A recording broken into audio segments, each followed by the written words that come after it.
Good morning. Today we're going to talk about wiring an LED switch or an illuminated switch. A lot of folks have been asking about it, and I think a lot of people see a switch with 4 terminals and get a little overwhelmed. But it's a lot easier than some of you think. So I want to go through how you actually do it. What you want to do is simply connect the LED leads to the output of your mod. Now, you can do it other ways, but this way works with every mod. The LED will illuminate when the fire button is pressed, and that's the beauty of it. This will work with a MOSFET unregulated, this will work with an OKR, this will work with a DNA, this will work with a Raptor of any kind. So that's awesome. And I'm going to walk you through a little bit more detail for those of you who aren't quite sure what's going on in this diagram. So it's based on the PV6 switch, and I'm going to show you that in a minute with the Fat Daddy 510 that so many of you know and love. There are words on this diagram, and I think a lot of people should read them. In fact, I think everyone should read them because I put them there for a reason. Consult the following site with information from the switch's datasheet, little green asterisk, which is from the resistor. http:// blah, blah, blah. So you actually have to type this in. I know, it's terrible that I would make you do that. So you type it in and you come here. And we see we had to fill in 3 fields: source voltage, diode forward voltage, and diode forward current in milliamps. The source voltage is, ta-da, your battery, or the output of your regulated mod. If you're talking about a Raptor or OKR or a lot of our step-down, industrial step-down regulators, you're talking about 6 volts. So you would put 6 volts in there. 6. Hey, look, it's already there. If you're talking about an unregulated, you'll put in, for a single parallel, 4.2. Hey, look, it's already there because I've done this for all of these before. And then if you're talking about series, 8.4. All right, easy day, right? And if you're talking about DNA, it'll actually be something like 8.3, I think, is the maximum output on a DNA 30. So back to our diagram. Because we have other stuff here. We have diode forward voltage and diode forward current. And that's why I said consult the following site with the information from the switch's datasheet. A PV6 has a datasheet. You see our PV6 here on DigiKey. And anything on DigiKey, you can come down and click datasheets. And even some of them have drawings, and I may show you that later. So here's the datasheet. And what we're looking for, we have tons of numbers here, tons and tons of numbers. This particular one is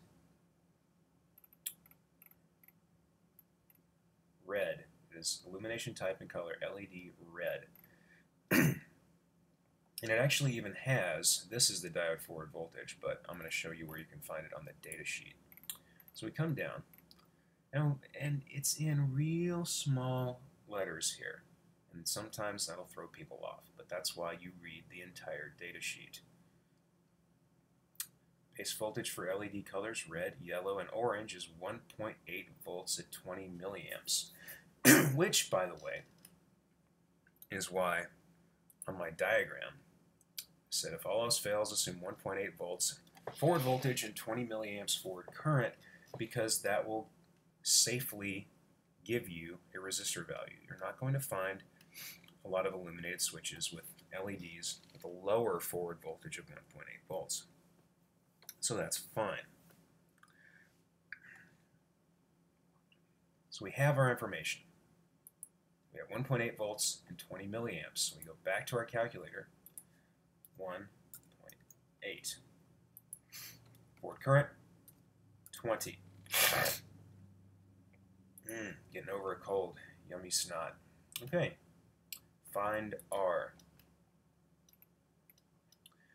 shows you the bands. It tells you the wizard recommends a 1/4 watt or greater 330 ohm resistor. Color code for 330 ohms, orange, orange, brown. Okay, that's a series setup. If we go to a parallel setup or single, 150 ohms, 1/8 watt or greater. And then we go to a regulated, 220 ohms, 1/4 watt or greater. That's it, folks. It's that easy. So now you've chosen your resistor, and we put it right here. You can technically put the resistor on the positive or the negative. It doesn't matter. It also doesn't matter what way the resistor is facing. Resistors aren't polarized. So, more specifically though, you just connect the positive somewhere in line with the positive 510 connection. It doesn't have to be right at the 510. Same thing with the negative. It doesn't have to be right at the negative 510. And I'm going to show you on a couple of other diagrams how you would do that. So let's go to the good old unregulated MOSFET box. So if you had an illuminated switch, this right here, this positive lead to the resistor, and then the resistor leg would go anywhere along here. Virtually anywhere. You could actually take, if you had your little positive LED contact here, you could take it, resistor right here, and it could go right there. And that would do it. Easy day. Now on the negative, you would take your negative wire and you would connect it anywhere from here all the way to the drain pin. Any place on there will work. If you connect it to the source, however, it will just be on all the time. You don't want that. Well, maybe you do. I don't know. Usually people want it to fire. Want the LED to come on when the mod is fired. So you put it anywhere from here to here. That is the same point electrically. And that's it. That's it, kids. Let me know your questions and comments. Oh, by the way, before I even wrap it up, these two contacts are wired like this. There is no difference in how the switch contacts are wired. And how can you tell which ones are switch contacts and which ones are LED contacts? This is pretty much what the bottom of the PV6 switch looks like. This is a little indentation at the bottom right here, and those are the switch contacts. There's a little minus next to the negative LED lead, LED contact, and there's a little plus next to the positive LED contact. Easy day. Easy day, folks. This is really easy to hook up, and they look real sharp when you use them. So now, questions, comments, concerns, let me know. Thanks.